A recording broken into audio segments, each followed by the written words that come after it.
Hari ini aku akan menceritakan dulu nih kisah singkat mengenai Pater Leo Devon yang nggak sebenarnya singkat sih, lumayan panjang ya.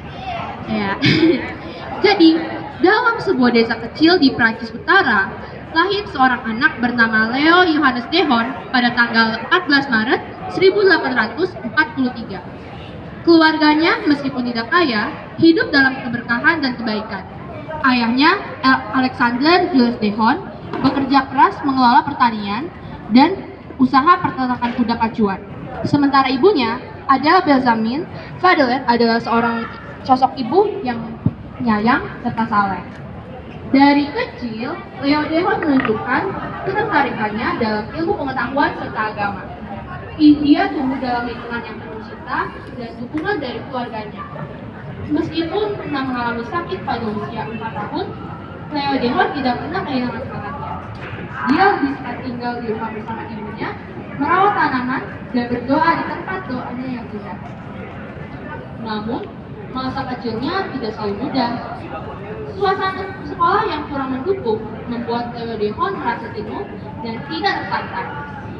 Dia menjadi sulit diatur, angkuh, dan mudah marah. Namun di balik semua itu, Leo Devon memiliki kecerdasan yang luar biasa. Dengan dukungan dan bimbingan dari keluarganya, Leo Devon terus berkembang menjadi seorang pembelajar yang gigih dan penuh semangat. Meskipun menghadapi rintangan, tekadnya untuk terus belajar dan tidak pernah padam. Ia yakin bahwa ilmu pengetahuan adalah sarana untuk mencapai tujuan yang lebih tinggi, menjadi orang yang diberkati bagi banyak orang. Inilah awal pelajaran seorang pembelajar yang kelak menjadi salah satu tokoh penting dalam agama Katolik. Leo Devon kemudian melanjutkan pendidikannya di sekolah dasar de la Capelle, Prancis. Meskipun suasana sekolahnya kurang mendorongnya untuk berkembang, Leo Devon tetap gigih dalam belajar. Ia mampu mengikuti pembelajarannya dengan lancar dan bahkan meraih juara pertama di kelasnya. Pada usia 7 tahun, Leo juga mengikuti kursus katekismus yang diajar oleh Pastor Hekat. Meskipun seorang pastor tua, Pastor Hekat sabar mengajari Leo Devon dan anak-anak yang lain. Hal ini menunjukkan minat dan dedikasi Leo Devon terhadap agama dan pendidikan sejak usia dini. Setelah menyelesaikan pendidikannya di La Capelle, Leo Devon melanjutkan perjalanan pendidikannya. Dia menyadari bahwa mencapai potensi yang sebenarnya, dia perlu mengejar lingkungan dalam pendidikan yang lebih mendukung. Leo Devon memutuskan untuk melanjutkan studinya di asrama.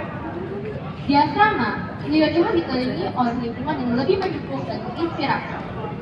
Dia memiliki akses yang lebih besar terhadap sumber daya pendidikan yang memungkinkannya mengembangkan bakatnya yang lebih baik. Meskipun tantangan masih ada, Leo Devon tidak pernah menyerah. Dalam perjalanan di asrama, Leo Devon menunjukkan dedikasi yang luar biasa terhadap agamanya serta pengetahuan dan pembelajaran. Perjalanan Leo Devon sebagai seorang pembelajaran gigih terus berlanjut, membawanya pada petualangan yang membentuknya menjadi tokoh yang luar biasa dalam sejarah agama Katolik. Setelah menyelesaikan pendidikannya di asrama, Leo Devon terus mengembangkan dirinya sebagai seorang pembelajar dan seorang pelayan agama.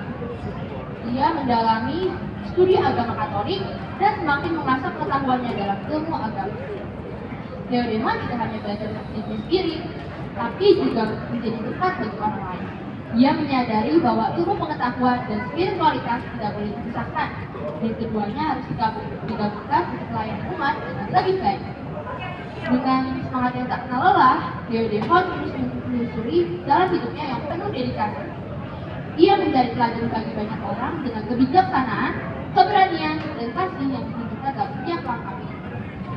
Setelah menyelesaikan pendidikannya dan mengembangkan diri sebagai seorang pembelajar serta pelayan agama, Leo Devon memutuskan untuk mengabdi hidupnya sepenuhnya kepada Tuhan dan umatnya.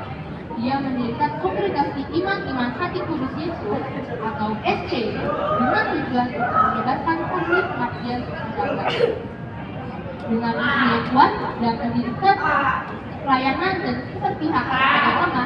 Leo Devon serta anggota SCY berjuang untuk menciptakan perubahan positif dalam masyarakat. Mereka aktif dalam berbagai bidang, mulai dari pendidikan, pelayanan sosial, hingga advokasi generasi bagi yang kedua.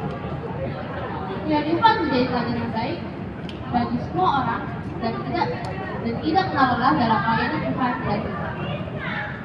Perjalanan Leo Devon adalah cerminan dari kesetiaan, pengabdian, dan cinta yang mendalam kepada Tuhan dan umatnya. Melalui karyanya, ia meninggalkan warisan yang tak ternilai bagi gereja dan dunia. Akhirnya, warisan dan pengabdian Leo Devon terus hidup dalam karya inspirasi yang ia tinggalkan dalam generasi-generasi berikutnya. Dengan mengenal perjuangan hidup Leo Devon, kita diikuti teladan dan semangatnya dalam melayani dan mencintai sesama, serta menjadi agen perubahan bagi dunia ini. Dengan demikian, warisan dan pengabdian Leo Devon akan terus berkembang dan memberkati banyak orang di masa yang akan datang. Jadi begitulah kisah singkat hidup Pater Leo Devon. Terima kasih.